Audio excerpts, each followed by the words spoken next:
Hello friends, इस video में PIB का year in review ministry of environment forest and climate change का हम लोग देखने वाले हैं। पहले इसमें कुछ हेडिंग्स दिया है, इनको देख लेते हैं और उसके बाद इनको हम लोग डिटेल में डिस्कस करेंगे।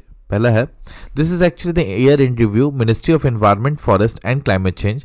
पहला पॉइंट है, India achieved milestone of planting 102 crore trees under the एक पेड़ माँ के नाम campaign aiming for 140 crore by March 2025। मतलब मार्च 2025 तक हमें 140 करोड़ ट्रीज लगाना है। हम लोग 102 करोड़ ट्रीज ऑलरेडी लगा चुके हैं। नेक्स्ट पॉइंट है, ministry noted eco mark rules on 26 सितंबर 2024।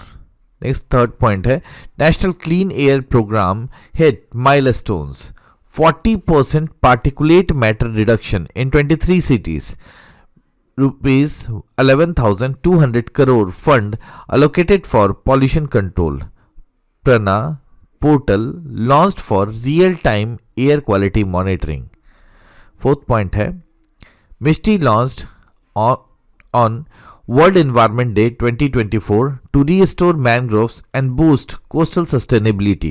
Next, fifth point है, approximately 22,561 hectare of degraded mangroves restored in 13 states and UTs, and rupees 17.96 crore released for restoration of 3,836 hectares in 6 states and UTs.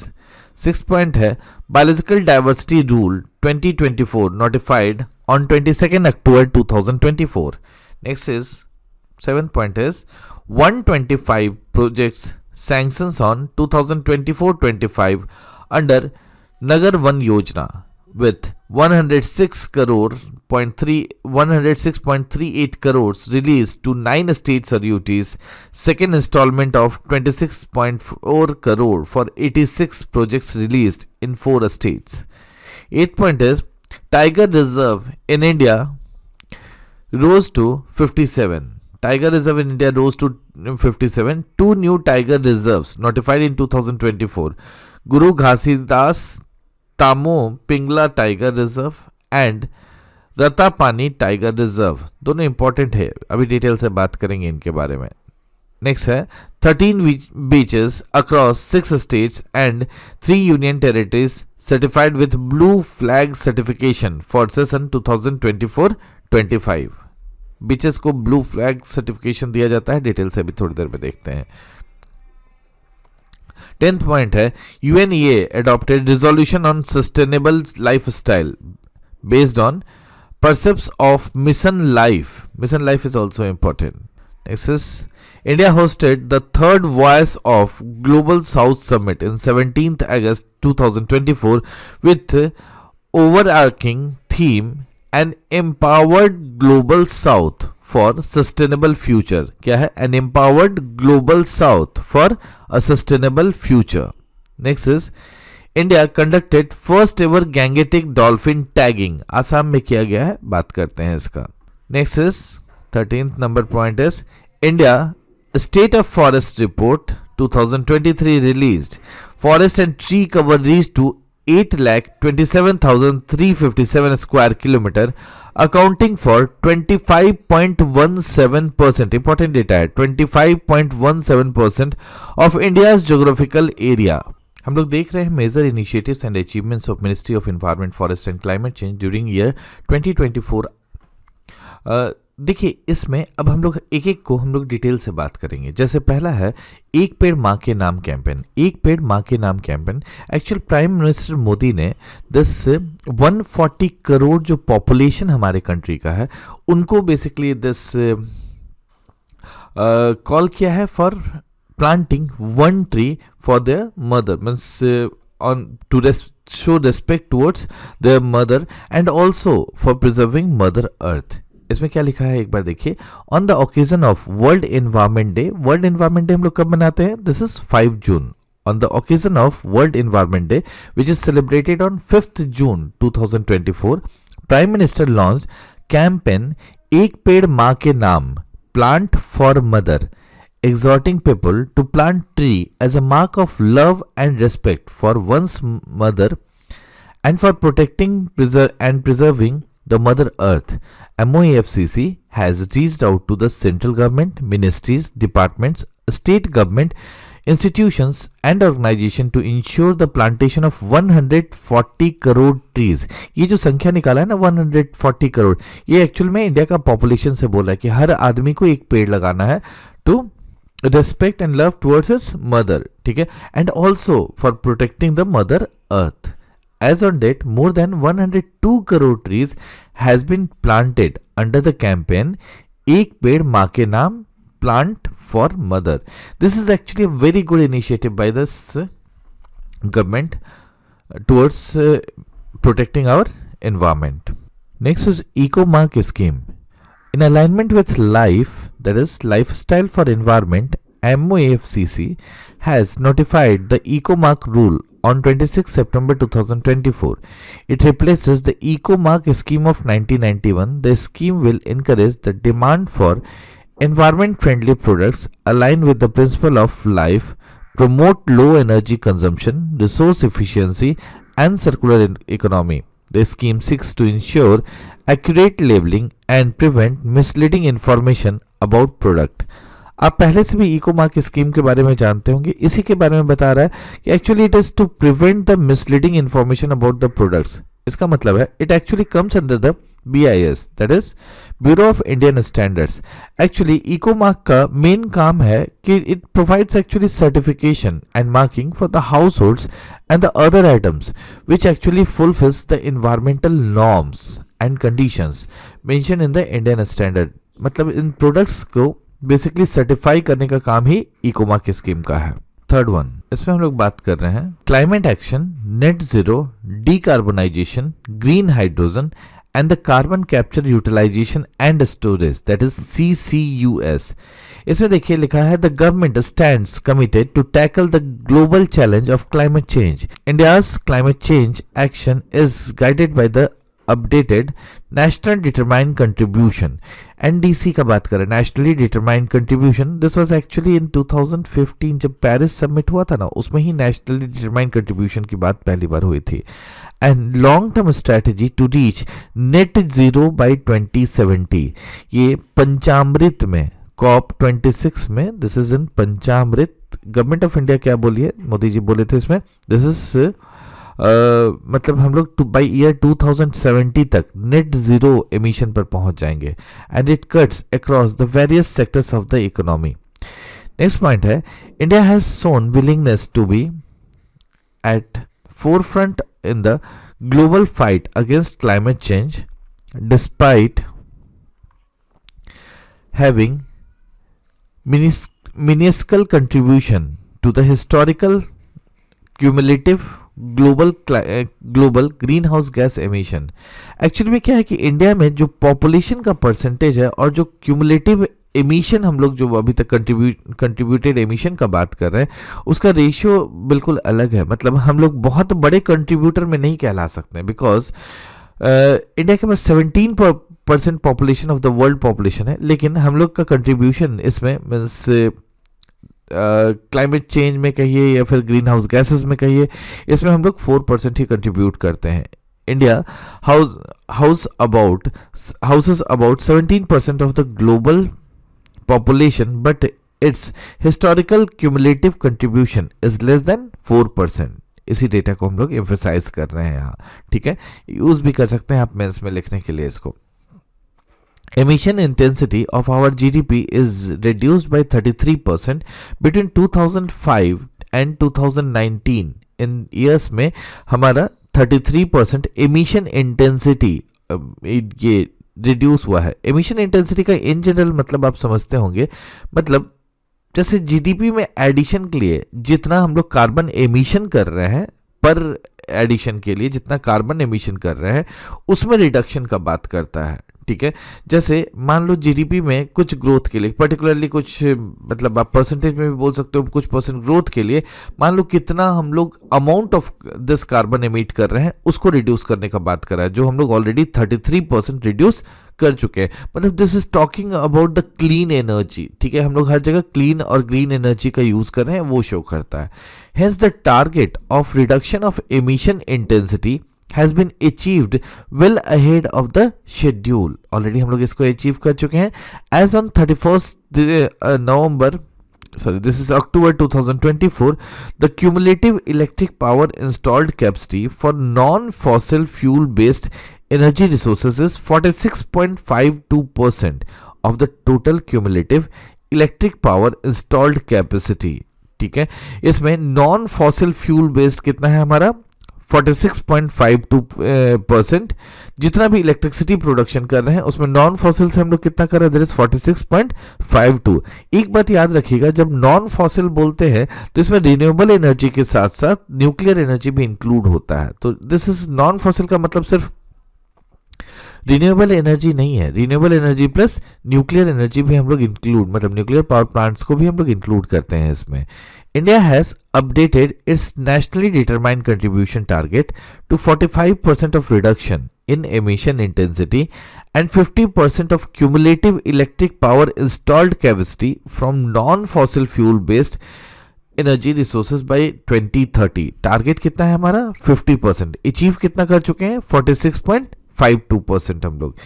India is on the track to meet the global commitment on the climate change.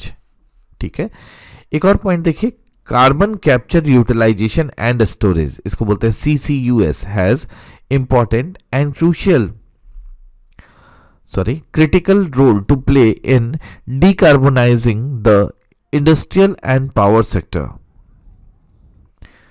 CCUS, that is carbon capture utilization and storage, is a key to ensuring sustainable development growth in India, particularly for production of clean products energy leading to the Atmanirbhar Bharat. मतलब इन सब पूरे में focus क्या कर रहा है, carbon emission कम करना है, ग्रीन हाउस गैस एमिशन करना, that is actually green house gas जिसका एमिशन कम करना है, क्लीन एनर्जी को हम लोग को प्रमोट करना है. इन्हीं सब का बात हो रहा है. कुछ टारगेट्स जो वर्डिंग्स दिया है इसको आप ऐसे भी याद रखते हैं. This is 46.52%. इंपॉर्टेंट है ये डेटा. ठीक है, इस साल मतलब मेंस में भी लिखने के आपको काम आएगा हर जगह. ठीक है, हम लोग दिस 33% 2005 से 29 के बीच 2019 के बीच कर चुके हैं. इंपॉर्टेंट डेटा है. 50% cumulative electric power installed capacity from non fossil fuel, ये तो जनरल डेटा है. ये बेसिकली हम लोग का दिस COP26 ग्लासगो में पंचामृत में किया गया, उसी 5 में से एक ये भी है. नेक्स्ट है national clean air programme.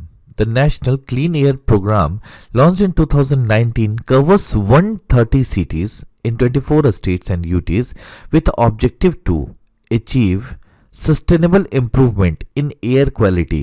Air quality का रिपोर्ट आप रिसेंटली देख रहे होंगे इंडिया का. मोस्ट ऑफ द लोग सिटीज़ का बात करते हैं. This are coming in the world ranking in the bad, मतलब पुअर एयर कंडीशन के लिए आता है ये. ठीक है, this is up to 40% reduction in particulate matter, that is PM, by 2025-26 from 2017-18. ये एक बहुत इंपॉर्टेंट प्रोग्राम है गवर्नमेंट का, जिसमें पार्टिकुलेट मैटर को कम करने का कोशिश करेगा, 40% तक कम करने का कोशिश करेगा by year 25-26. We have achieved more than 20% reduction of particulate matter in 55 cities and 40% reduction in 23 cities till 2023-24. Due to continuous effort, 18 of the above cities are meeting national air ambit air quality standards. मतलब इस 124 cities में हम लोग 18 city में already ये चीज़ achieve कर चुके हैं जो हम लोग का टारगेट है, और national air ambit air quality standards को भी हम लोग मीट कर रहे हैं. Total fund of ₹11,200 crore have been allocated to these cities for air pollution mitigation measures. ठीक है, इसके लिए एक पोर्टल भी लॉन्च किया है. पोर्टल का भी नाम आपको इंपॉर्टेंट है, याद रखना होगा. This is PRANA portal. PRANA portal actually में है, दिस इज एक्चुअली, प्रना का मतलब होता है portal for regulation of air pollution in non attainment cities. ठीक है, कहीं आप नोट भी कर सकते हैं इसको. This is portal for regulation of air pollution in non attainment cities, important है, इसको आप ऐसे भी याद रखिएगा, ठीक है। Has been launched to update the air quality data in real time. ये एक्चुअली में this national clean air program के अंदर ही इसको किया गया है, ठीक है, जिसमें ये डिफरेंट जगह का रियल टाइम मॉनिटरिंग पर बताएगा कि क्या एयर का कंडीशन चल रहा है। इंपॉर्टेंट पोर्टल है, प्रना पोर्टल, याद रखेंगे इसको।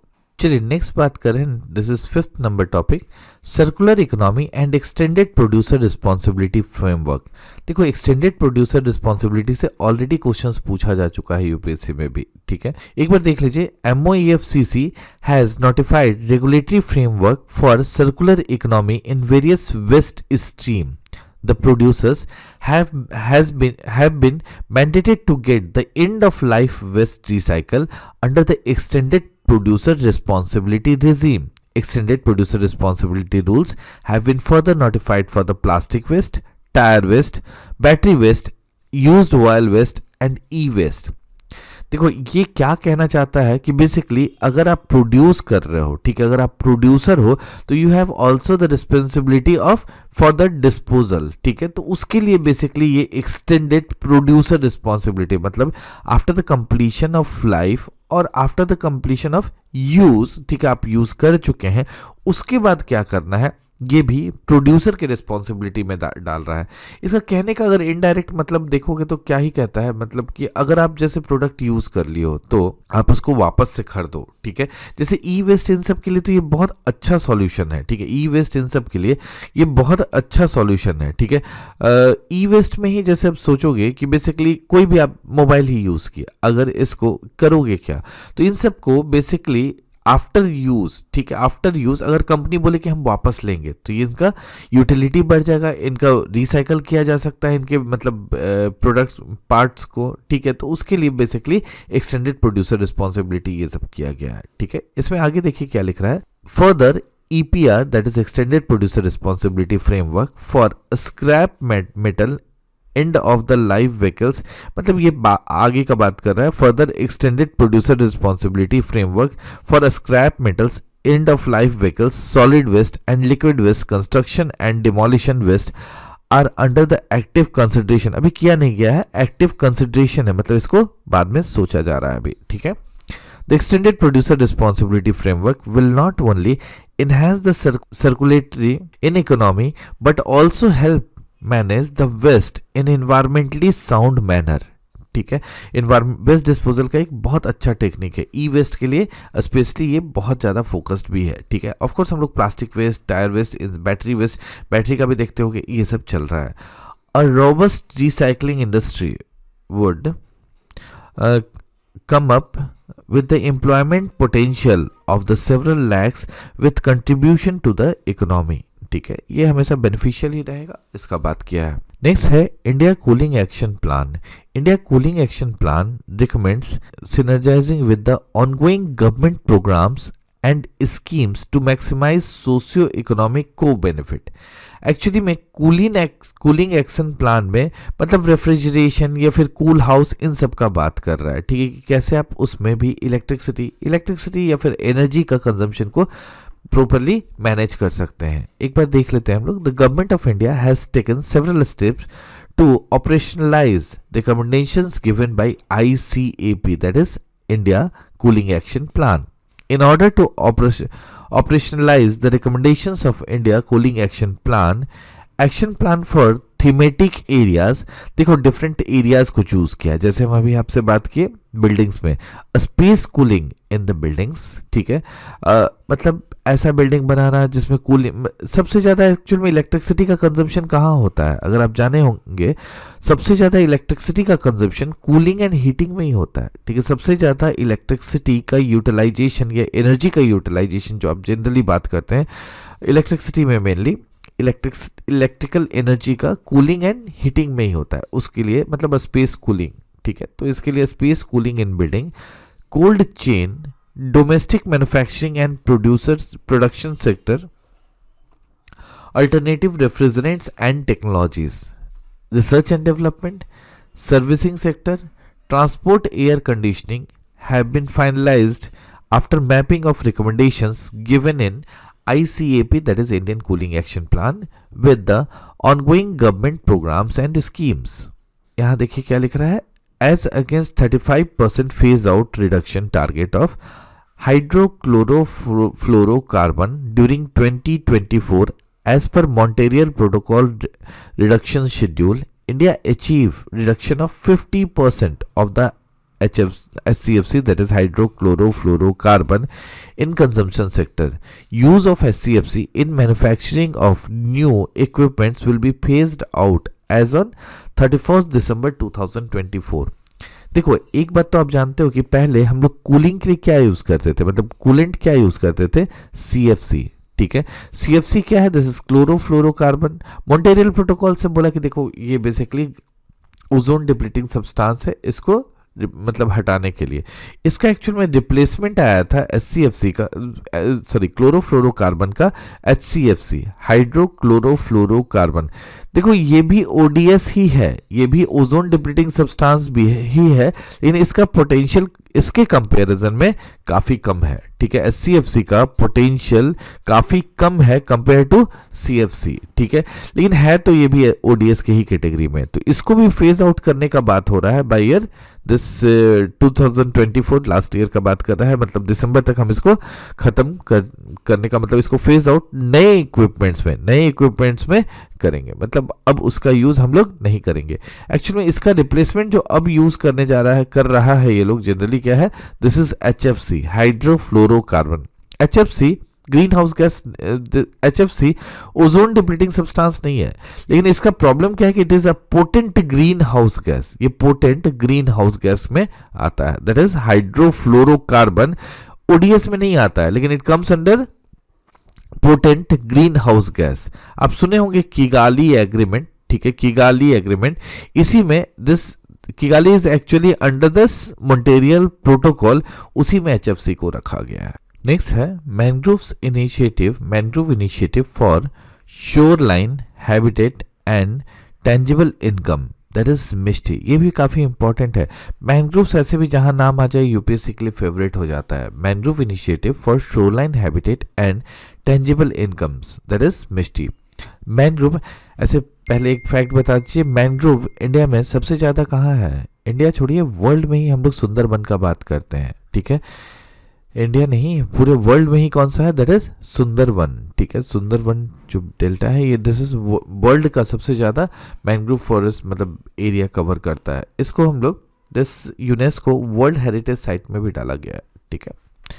चलिए देख लेते हैं। The mangrove initiative for shoreline habitat and tangible income, that is MISHTI, has been launched on 5th June 2024 to restore and promote mangrove as unique natural ecosystem and for preserving and enhancing the sustainability of the coastal habitat. Coastal habitat को this preserve, enhance और उसके sustainable बनाने के लिए this mangrove forest को use करेगा, मतलब promote कर रहा है। The objective of the MISTI is to restore mangrove forest, मतलब MISTI का तो डायरेक्ट पूछ भी सकता है कि what is the objective of MISTI? It is to restore the mangrove forest। तो इसको याद रखिएगा, काफी इंपॉर्टेंट है ये। By undertaking mangrove reforestation, afforestation measures along the coast of India। अब इसमें कुछ अमाउंट लिखा है, वो बहुत इंपॉर्टेंट नहीं होता है, बस देख लीजिए। Sum of 100 crores has been allocated through the CAMPA, that is Compensatory Afforestation Fund Management and the Planning Authority as initial project outlay for the scheme, ठीक है। इंपॉर्टेंट है मैंग्रोव किस किस स्टेट में है, ये बेसिकली आप प्रीलिम्स के लिए अपना फैक्ट्स में देख लीजिएगा, इस तरह का भी क्वेश्चन पूछा जाता है। सबसे ज्यादा तो आप जानते हैं that is in the Sundarban. Next is forest protection. Forest protection वाले में बहुत इंपॉर्टेंट कुछ बात नहीं कर रहा है। This is talking about like ये एक कॉन्फ्रेंस हुआ है, लोग का नेशनल वर्कशॉप हुआ है, application of space technology in forest wild life management in India, ठीक है, forest and wild life management of India. देखो स्पेस टेक्नोलॉजी का तो आप भी समझते हो कि यूज धीरे धीरे बढ़ता जा रहा है। अब फॉरेस्ट को भी मैनेज करने के लिए मेनली हम लोग स्पेस टेक्नोलॉजी का यूज करते हैं, कितना फॉरेस्ट एरिया है, क्या चल रहा है, और स्पेशली ये फायर वाला इशूज बहुत रहता है फॉरेस्ट में। देखो यहाँ पर लिखा है द लास्ट फायर सीजन नवंबर से जून में फायर आने का पॉसिबिलिटी ज़्यादा होता है, इसलिए हम लोग जनरली इसको फायर सीजन भी वर्ड यूज़ करते हैं। The percentage of largest forest fire doused with in 24 hours increase to 67% from 33% recorded in the previous forest fire season. देखो फायर सीजन, फॉरेस्ट फायर अपने आप में एक प्रॉपर टॉपिक है, ठीक है। फॉरेस्ट फायर आप जानते हो कि डिफरेंट टाइप्स का फॉरेस्ट फायर होता है। एक होता है क्राउन फायर, एक आप बोलते हो सरफेस फायर, दूसरा बोलते हो अंडरग्राउंड फायर। ये जो पूरा फॉरेस्ट में आग लगता हुआ देखते हो, this comes under the crown fire, ठीक है। ये इशूज है ही, इसके लिए बेसिकली एक वर्कशॉप का बात किया है। हाँ, स्पेस टेक्नोलॉजी का यूज करके इन सबको हम लोग काफी हद तक मैनेज कर सकते हैं। Next is biodiversity. The Biological Diversity Amendment Act 2023 came into force on 1st April 2024, ठीक है। इसमें बेसिकली एक national biodiversity target and action plan are aligned with the goals and the targets set under the Kunming Montreal global biodiversity framework. ये वाला point important है, बस एक बार देख लीजिएगा इसको।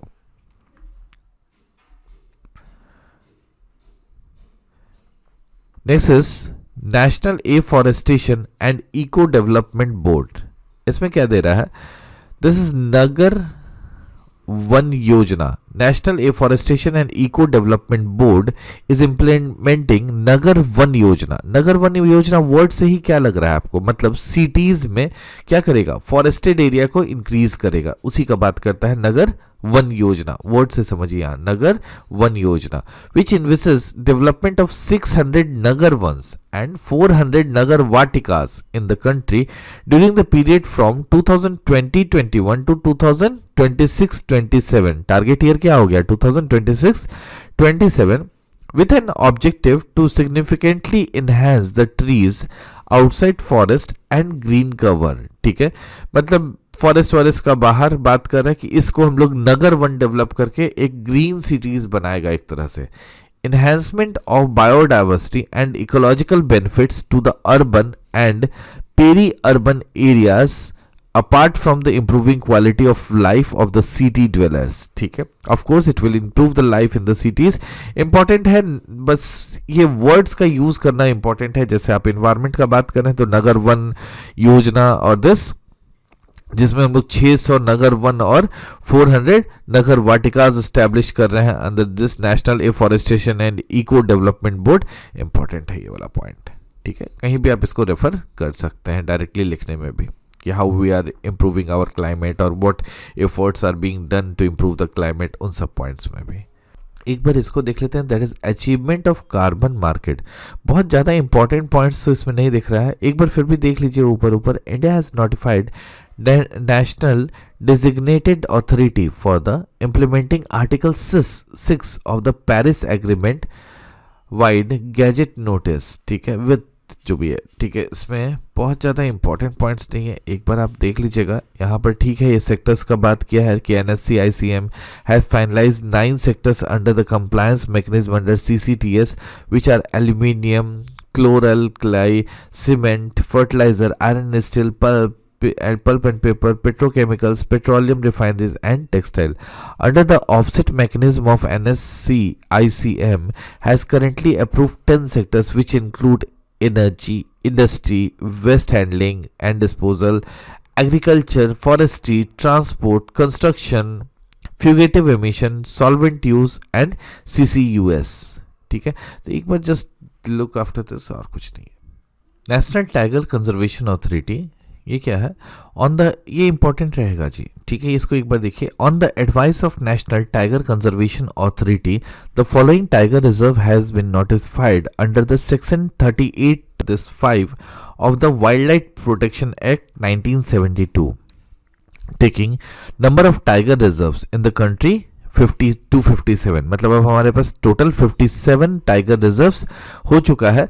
2 नया यहाँ पर ऐड करने का बात कर रहा है। 2 कौन सा है, Guru Ghasidas Tamor, this is actually Tamor, ठीक है, TAMOR, Pingla tiger reserve, this is in the Chhattisgarh, this is in the Chhattisgarh. ठीक है, इसको याद रखिएगा। इस तरह का भी क्वेश्चन जो न्यूज में रहता है उनसे पूछता है, जैसे Guru Ghasidas Tamor Pingla tiger reserve match वैच करने में दे देगा, that is in the Chhattisgarh. Next क्या है, Ratapani tiger reserve, this is in the MP, Madhya Pradesh में है। ठीक है, this is in the MP, Ratapani tiger reserve. ठीक है, तो ये दोनों को नया ऐड किया है। ठीक है,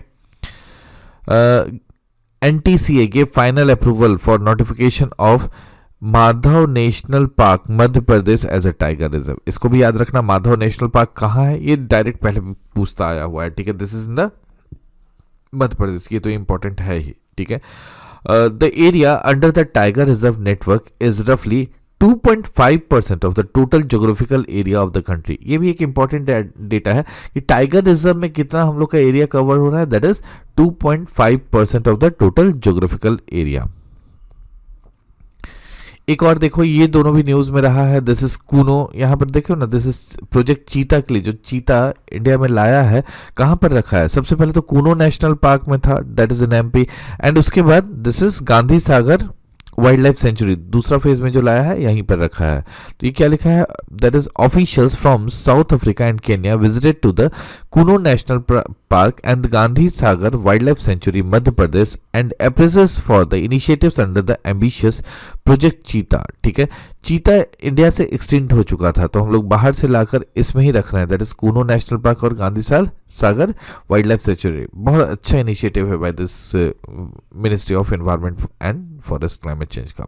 ठीक है, नेक्स्ट देखिए, India establishes the International Big Cat Alliance and formally became its member by signing the Framework Agreement. Project Tiger, component of the centrally sponsored scheme Integrated Development of Wildlife Habitat, was approved by the Government of India. This 15th finance commission में approve किया था, ये ठीक है। बस इसको याद रखिएगा, प्रोजेक्ट टाइगर कंपोनेंट किसका है, this is the centrally, project tiger क्या है, दैट इज 100% सेंट्रली, ये सेंट्रली स्पॉन्सर्ड स्कीम। ठीक है, नेक्स्ट है sustainable coastal management. Sustainable coastal management में देखिए, इसमें दे रहा है 13 beaches across 6 states and 3 union territories has been certified with the blue flag certification for the season 2024-25।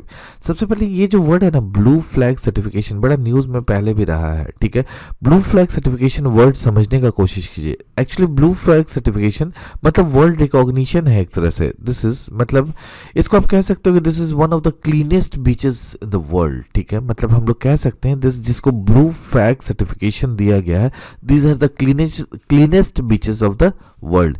अब इंडिया में कितना हो गया है, दिस इज 13 बीच ऑलरेडी हो चुका है। इंटरनेशनल रिकॉग्निशन है जो बेसिकली डिफरेंट एरियाज को देखता है, मतलब देयर आर डिफरेंट क्राइटेरियाज उसको सेलेक्ट करता है। जनरली देयर आर 33 क्राइटेरियाज जो बीच में ये लोग देखता है और उस पर बेसिकली ब्लू फ्लैग सर्टिफिकेशन देता है। ठीक है, 4 हेडिंग बनाता है इसका, बेसिकली 4 एरिया को चूज करता है ब्लू फ्लैग सर्टिफिकेशन देने के लिए। पहला बोलता है एनवायरमेंटल एजुकेशन एंड इंफॉर्मेशन, मतलब उस एरिया में एनवायरमेंटल एजुकेशन और दिस एनवायरमेंटल एजुकेशन और एंड इंफॉर्मेशन कैसा है उसके बेसिस पर। दूसरा, बाथिंग वाटर क्वालिटी, पानी बात करने के लिए बाथिंग वाटर क्वालिटी। ठीक है, तो उसका बात करता है। फिर एनवायरमेंटल मैनेजमेंट कैसा चल रहा है वहाँ पर, दैट इज एनवायरमेंटल मैनेजमेंट कैसा चल रहा है। और उसके बाद conservation and safety services in the beaches. ठीक है, कि उसको कंजर्व करने के लिए और सेफ्टी सर्विस कैसा रखा गया है, उन सब के बेस पर दिस ब्लू फ्लैग सर्टिफिकेशन दिया जाता है। वन ऑफ द क्लीनेस्ट बीच माना जाता है इनको। नेक्स्ट आ जाते हैं, नेक्स्ट क्या है, दिस इज द अमृत धरोहर।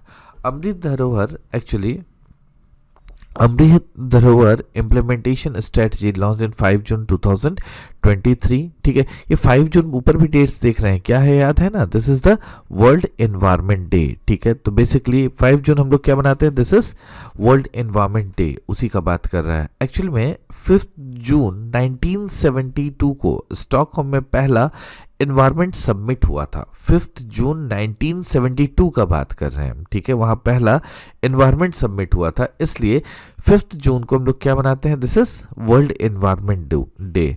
दूसरा याद है ना, उसके पहला कौन सा था, 5 जून 1972, उसके 20 साल के बाद अर्थ समिट होता है रियो डी जेनेरियो में 1992 को। ठीक है, तो वो 20 साल बाद हुआ। ठीक है, चलिए इसको एक बार देख लेते हैं। ठीक है, फोकसेस ऑन द 4 की components, that is species and habitat conservation, nature tourism, wetland livelihoods and wetland carbon. Amrit Dharohar implementation strategies focuses 4 key component: species and habitat conservation, nature tourism, wetland livelihoods and wetland carbon. ठीक है, the flora and the faunal inventories of the 75 Ramsar sites have been published by Biological Survey of India and Geological Survey of India, while people's biodiversity registration for these sites have been updated through the Biodiversity Management Committees. ठीक है, बहुत important point नहीं है। देखो इसमें better होगा ना कि आप कम से कम रामसर साइट्स जो न्यूज़ में रहा है उसको तो रटे रहे हैं आप। ठीक है, कौन कहाँ है, जैसे Sultanpur national park Haryana, Bhitarkanika, most important बात है, Bhitarkanika mangroves and Chilika lake in Orissa. Bhitarkanika और किस लिए नामी है? ठीक है, यहाँ पर Ganjam, this is Ganjam beach, this is known for olive ridley turtle. ठीक है, ऑलिव रेडली टर्टल से यूपीएससी ऑलरेडी क्वेश्चन पूछ चुका है, तो वही Bhitarkanika mangroves and this next is Chilika lake, that is in again in Orissa. सितारपुर wetland and Yashwant Sagar, that is in Madhya Pradesh. तो नाम याद रखिएगा, सितारपुर वेटलैंड कहाँ है, that is in Madhya Pradesh, Yashwant Sagar in Madhya Pradesh, Bhitarkanika और चिल्का आप अच्छे से जानते हैं, दैट इज उड़ीसा, कॉमन सा है। सुल्तानपुर ये भी कॉमन सा है, दैट इज इन हरियाणा। ठीक है, चलिए नेक्स्ट आ जाते हैं प्रोटेक्टेड एरियाज पर। ठीक है, ये भी इंपॉर्टेंट है, कुछ कुछ फैक्ट्स इसमें जो दिया है आपको याद रखना पड़ेगा। ठीक है, मेंस में भी बहुत सा इस तरह का डेटा हम लोग को यूज करना पड़ता है, अलग से इसका नोट्स बना लीजिएगा। Ministry of environment, forest and climate change is mandate to protect and improve the environment and to safeguard the forest and wildlife for country under Article 48A of the Constitution. ठीक है, ठीक है, 48A तो आप लोग मतलब this is the basic. Next is conservation planning in India is based on the philosophy of identifying and protecting representative wild habitats across all the ecosystem. The number of protected areas in the country, which stood 745 in the year 2014, has raised to 1022. यानी अब हमारे पास number of protected areas कितना हो गया है? This is 1022. ठीक है, देखो आप एक बात तो समझते हो कि हम लोग को पीपल्स पार्टिसिपेशन को इंप्रूव करना है। ठीक है, अगर आपको कंजर्वेशन स्ट्रेटजी पर काम करना है तो आपको पीपल्स पार्टिसिपेशन इंप्रूव करना होगा, तो उसके लिए बेसिक कंसेप्ट है कम्युनिटी रिजर्व को भी डेवलप करना। वही इसका नेक्स्ट पॉइंट है। देखिए, this accounts for 5.43% of the country's total geographical area. ठीक है, participation of the people are given more impetus. There has been substantial increase in the establishment of community reserve. ठीक है, the number of community reserve in the country has increased from 43 in year 2014 to 220 on the date. देखो काफी ज्यादा, this is approximately 5 times improve हो गया है। ठीक है, 5 times मतलब ज्यादा हो गया है द कम्युनिटी रिजर्व। ठीक है, मतलब community participation for the conservation of the forest आप वर्ड यूज कर सकते हो यहाँ पर। This is good actually. Next क्या बात कर रहा है? Apart from the protected areas the country have also, अभी हम लोग देखे थे कितना टाइगर रिजर्व है, that is 57 tiger reserves notified under the wildlife protection act of this 1972. With the prime focus of conservation of tiger and its habitat, state have also declared 33 elephant reserve. ठीक है, number तो कम से कम देख लो, 33 elephant reserve for providing safer habitat to the elephants. Since 2000 अभी elephant और tiger जो मतलब conservation वाला है उसको एक कर दिया है। ठीक है, जैसे प्रोजेक्ट टाइगर और प्रोजेक्ट एलिफेंट को अब मर्ज किया है इधर। ठीक है, नेक्स्ट देखिए, since 2014 59 wetlands have been added to the list of Ramsar sites, taking the tally to 85 in the country, covering an area of 1.35 million hectare. India boasts and the largest Ramsar site network in Asia and third largest in the world in terms of number of sites. ये भी important point है Ramsar sites. Ramsar किसके लिए, मतलब directly wetland के लिए बात करते हैं हम लोग। As per all India tiger estimate 2022 report, the estimated tiger population in India is 3682, which accounts for the 70% of the wild tiger population in the of the world. ठीक है, 70% वाइल्ड टाइगर पॉपुलेशन कहाँ है, that is in India. Next is International Big Cat Alliance. India has launched International Big Cat Alliance. ठीक है, मतलब सारा वो सब आ जाएगा, टाइगर वाइगर सबका बात कर रहा है। Big Cat Alliance estimated demonstrative steps to conserve seven wild cats across the globe in the world. 5 countries, namely India, Nicaragua, Estonia, Somalia, Libya have signed the framework agreement and have become the member of this IBCA, that is International Big Cat Alliance. ये आप जानते होंगे, ये जो मतलब this international big cat alliance जो India ये किया है, ये किया क्यों है? दिस इज टू कॉम्बरेट, देखो इंडिया का this 50 years of project tiger हो चुका है। तो इस 50 years of this project tiger को कॉम्बरेट करने के लिए international big cat alliance India actually में इनिशिएट किया है। अब 7 बिग कैट का मतलब समझते हो ना आप, 7 यहाँ लिख रहे हैं ना बार बार, 7 बिग कैट। ठीक है, 7 बिग कैट में कौन कौन सा आ जाएगा, जैसे टाइगर, लायन, लियोपार्ड,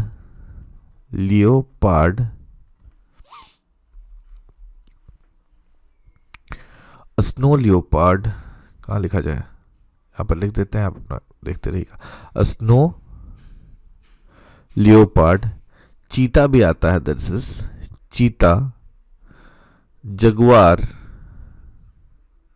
और प्यूमा। ठीक है, तो यही 7 है। कौन कौन से हम लोग बात किए, this is tiger, lion, leopard, snow leopard, cheetah, jaguar and puma. ठीक है, तो इसी 7 को आप बोलते हो दिस इज 7 बिग कैट्स।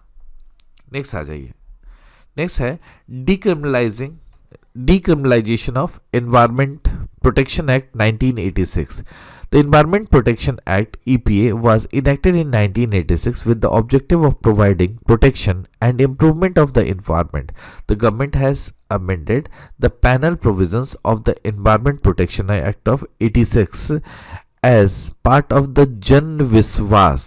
मतलब जन विश्वास मतलब क्या है, दिस इज शोइंग कि पीपल्स पार्टिसिपेशन एंड मतलब फेथ ऑन द पीपल, उसका बात कर रहा है। Amendment of the provision act 2023 for decriminalization and rationalizing offence to further enhance trust based governance for ease of living and doing business and same have been made effective from 1 April 2024। ठीक है, ये इतना भी important नहीं है, underline हो गया, लेकिन उतना भी इंपॉर्टेंट नहीं कि आप इन सबको रटते रहें, बस एक बार जस्ट ओवरव्यू देख लीजिएगा।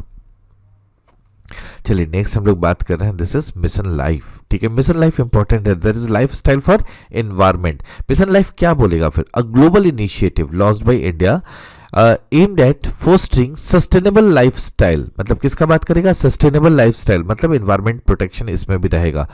Through a mindful and deliberate consumption to protect the environment. ठीक है, एनवायरमेंट प्रोटेक्शन के लिए हम लोग मिशन लाइफ का बात करें कि अपना एक सस्टेनेबल लाइफस्टाइल फॉलो कर सकें। Following it's introduction in COP26 Glasgow in 2021, Mission Life encourages individuals and communities to adopt eco-friendly behaviors. The initiative focuses on the 7 core theme. ठीक है, कौन कौन सा थीम रहेगा इसमें, सोचो इन्वायरमेंट वाला पहला saving water, conserving energy, reducing waste, managing e waste, eliminating single use plastic, promoting sustainable food system, ये कौन सा हो गया 6th number, and adopting healthy lifestyle, that is 7th number.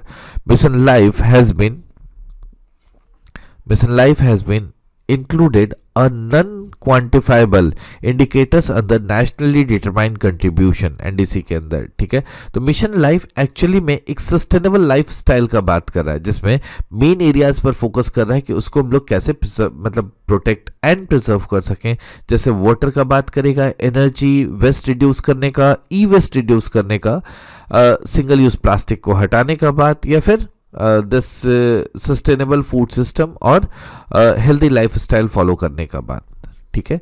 एक और देखो, UNEA resolution, that is United Nation environment assembly resolution दिया है, उसका बात कर रहा है। This is adoption of the resolution of sustainable lifestyle, मतलब दिस मिशन लाइफ से रिलेट कर रहा है। Adopted the resolution on sustainable lifestyle, the resolution based on precepts of mission life was moved by the India and co-sponsored by Sri Lanka and Bolivia. अब दोनों का नाम याद रखोगे कि mission life was actually move by India and co-sponsored कौन है, that is Sri Lanka and Bolivia, and its significant step forward in the globalization of the concept of mission life or lifestyle for environment, that is lifestyle for environment। Important है, आप code भी करेंगे इसको। चलिए next देख रहे हैं, India's membership on the 10-year framework programme, ठीक है। India secured a position as board member on the board of 10-year framework of the programs of sustainable consumption and production patterns, which is a global acknowledgement of India's leadership and effort towards the promoting sustainable lifestyle, ठीक है। Mission life से हम लोग क्या कर रहे थे, mission life sustainable life style का बात। तो ये बेसिकली इसमें इंक्लूड होना इंडिया का एक लीडरशिप पोजीशन दिखा रहा है कि मतलब हम लोग सस्टेनेबल लाइफ स्टाइल की तरफ कितने ज़्यादा अवेयर हैं और कितना ज़्यादा इन्वायरमेंटली हम लोग दिस इन्वायरमेंट के लिए हम लोग दिस कंसर्न है।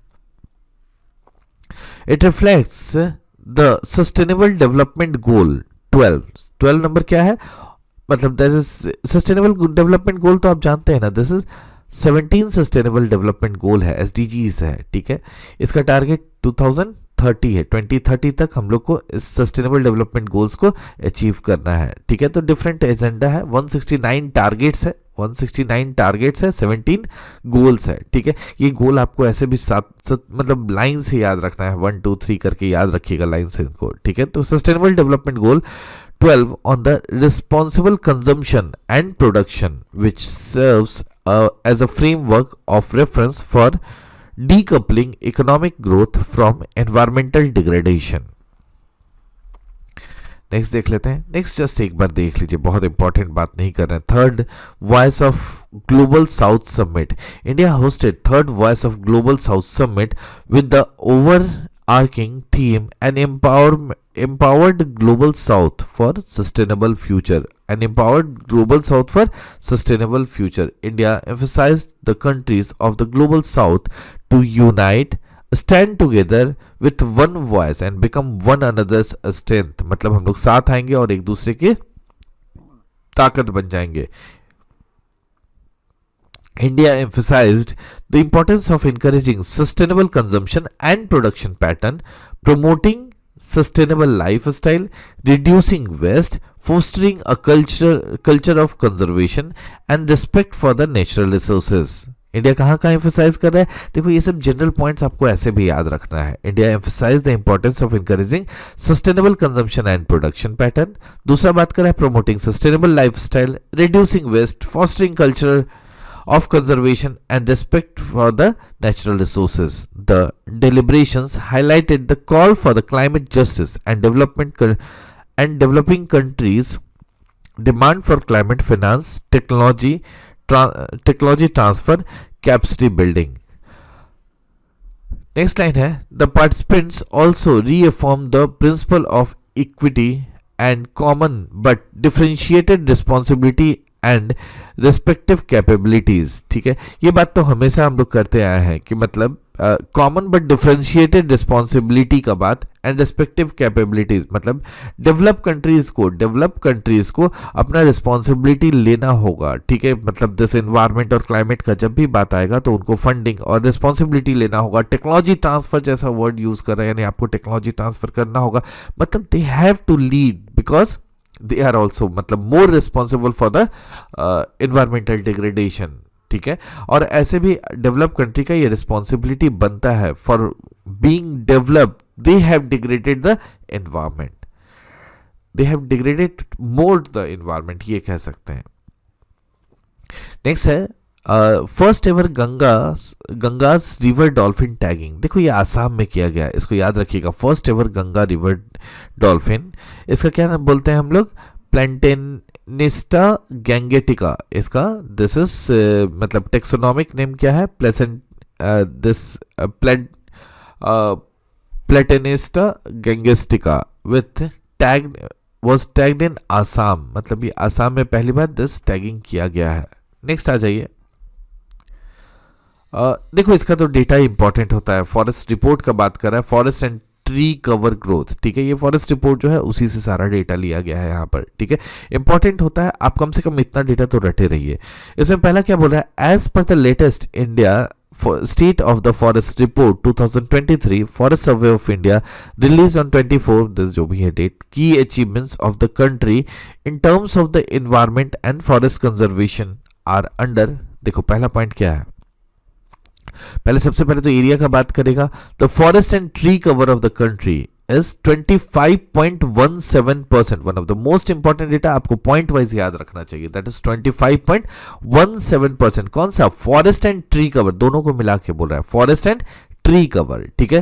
That is 25.17% of the geographical area of the country, जिसमें से 21.76% फॉरेस्ट कवर है, 21.76% क्या है, फॉरेस्ट कवर, और 3.41% ट्री कवर आता है, ठीक है। सेकंड क्या इंपॉर्टेंट पॉइंट है इसमें, as compared to assessment of 2021 there is increase of 1445 square kilometer in the forest and tree cover, मतलब हम लोग परसेंटेज को इंक्रीज किए हैं, there is 1445 square kilometer in the forest and tree cover of the country which includes 156 square kilometer in the forest cover, मतलब 1445 में से this 156 square kilometre हम लोग फॉरेस्ट भी इंक्रीज किए, मतलब forest land is also increasing, and 1289 square kilometre increase in the tree cover. Of course tree cover में increase बहुत ज्यादा दिखा है, ठीक है।